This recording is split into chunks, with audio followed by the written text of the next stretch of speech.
Hey, we're back on switching to visual here at Trekland, and it's an interesting corner of Trekland. We're out here in the wilds of sunny SoCal with a couple of birders is the term, and it's the best event ever. I'll let you hear what BEST stands for, guys. I'm always so amazed the way you do that. It's just high tech. It's so arty. It's so arty. Guys! John Billingsley. And welcome. Yes, Mary, what are we out here in the wilds of LA for? Well, I'm from Los Angeles Audubon Society, and we are an organization that focuses on the protection of birds and other wildlife and their habitats. And we are turning 100 this year. And oh, congratulations. Yes, thank you very much. So we're turning, this is our centennial year, and to celebrate that, we're having... That's the LA branch. The Audubon Society as a whole is actually 900 years old. That's right. Wow. Extraordinary.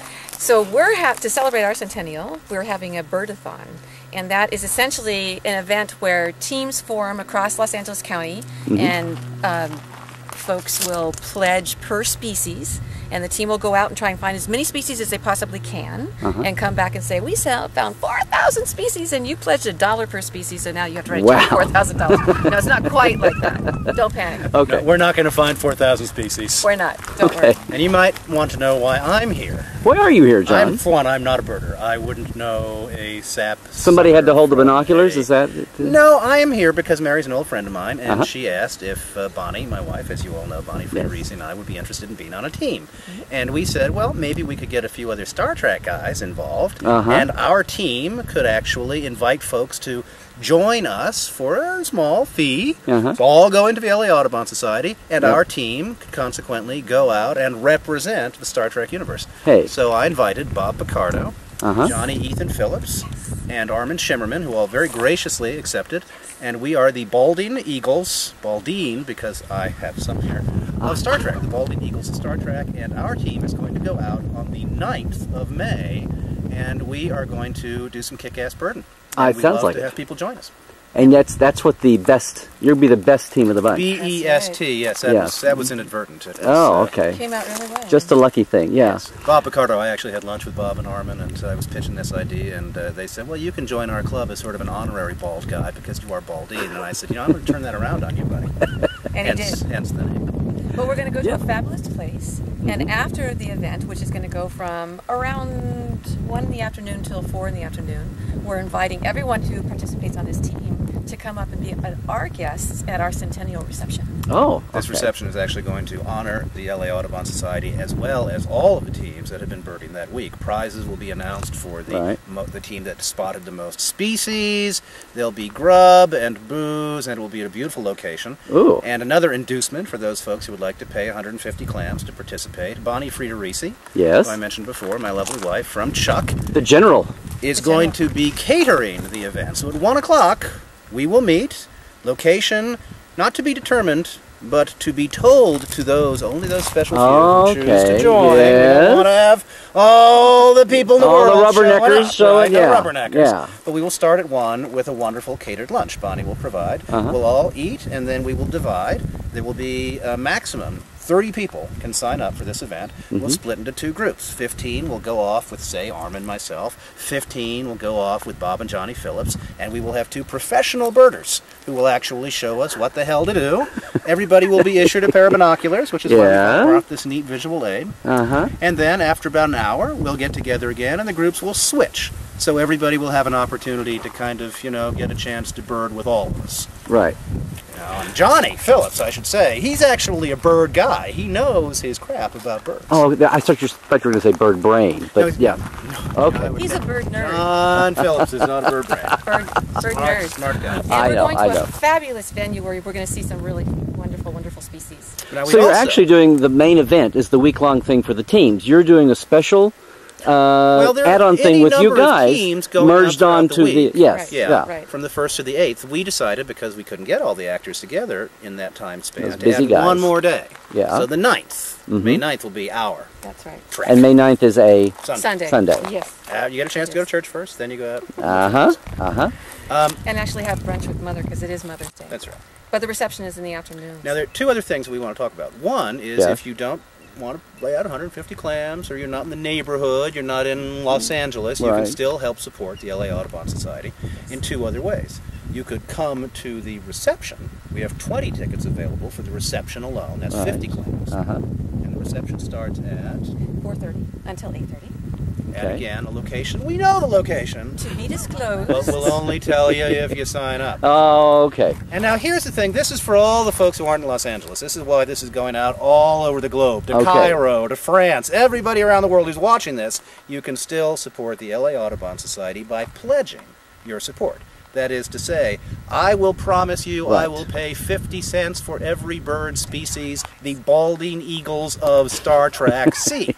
So if we say see 100 species and you've pledged $1 a species, that's 100 clams. Right. Now you can also, if you're a little worried that we're going to break your bank and you're going to have to sell your house because we're going to see thousands of species, which we probably won't, you can say, I'm going to put a ceiling on it. I'll pledge 50 cents, $1, $2 a species, up to 100 clams. So you know you won't be out more than 100 clams, or 200 clams, whatever you're comfortable with. Right. So those are the 3 ways you can participate. That's right. Okay. And your pledge goes to support fabulous programs in Los Angeles and the Los Angeles Audubon Society and the work that we're doing. And one of the things we're doing, we have this most charismatic shorebird species, this little tiny bird called the western snowy plover, and it's a threatened species, and we've been studying it and where it likes to roost, mainly hang out on Los Angeles County beaches. It's a species that last bred on Los Angeles County beaches in 1949, and we are studying them to see where they like to hang out. That was a hell of a year. To see if we can put protective enclosures on the beaches where they hang out to try and encourage them and to feel protected enough and at ease enough to start breeding again here in Los Angeles County. And Mayor, when you save wildlife habitat, you're not only helping the birds, you're helping. I was going to say. Indeed, yeah. Other. Absolutely. Species. Yeah. If you protect habitat for any single species, you're protecting it for a whole web and chain of species that use it. It's not just a bird thing, it's the ripples affect everybody and everything. It's a beast thing. It's a beast thing, including these beasts that we're all standing here. Could you talk to us a bit about some of the things that the LA Audubon Society has accomplished in the last, say, 5 or 10 years? Some of the things you were Well, proudest just of? to carry on with the snowy plover story, we've been studying them for 3 years and have determined where in Los Angeles County they like to roost or hang out. And so we've been able to put up 3 different enclosures on 3 different beaches for their protection, and they're hanging out in the enclosure. So we're hoping that they'll eventually feel comfortable enough to breed. Another fabulous program that we've been working with a school by the name of Leo Politi, and that's in our urban core. It's at Olympic in Hoover, not far from USC, about 5 blocks from the 10 freeway. And we've gotten a grant from the U.S. Fish and Wildlife Service to create a habitat on 6,000 square feet of underutilized schoolyard there. And we've put in a native California coastal sage scrub garden, and the insects and the birds are just flocking to this garden, and that's being used as a living laboratory now for the school in the heart of downtown Los Angeles. So people, again, can get on the Balding Eagles of Star Trek's team. You can be on the team. You can be on the team. Buy a ticket to the reception. Buy a ticket to the reception. Or but if you're far afield, if you're no pun intended you again. You can pledge. Yes. Very good. Okay, guys. Have we covered the waterfront? I think I think we've taken wing with this and flown away. Excellent. And there will be, if you are interested in this video and you think I wanted more, but I didn't follow all that crap, Larry's also going to post a little press release that we wrote. Right. And so you can read about it. Some people are more of a text learner than a visual There you learner. go. We cover all fronts. And you can also visit the Los Angeles Audubon Society at laudubon.org. Spelled L-A-A-U-D-U-B-O-N. That's right. Audubon. Audubon. Keep us French. Having just made the mistake of spelling it incorrectly in my first press release, I know how to spell Audubon. Now. Well, we will see what happens. The Trek fans, the bird fans, there's a great crossover there, I know, and nature fans, anyone caring about the environment and species. Bird, actually, and if you come to the event, I can tell you that story. I was about to say, research my old videos, but much better to hear it live. Yeah. How Phlox was almost an avianoid. If I had had my way, Dr. Phlox would have been a bird. You would have had wings. I auditioned as a bird. And be remarkably prescient for this event this week. Right. Go. Okay, guys, we'll see you there. Thank you so much. Okay.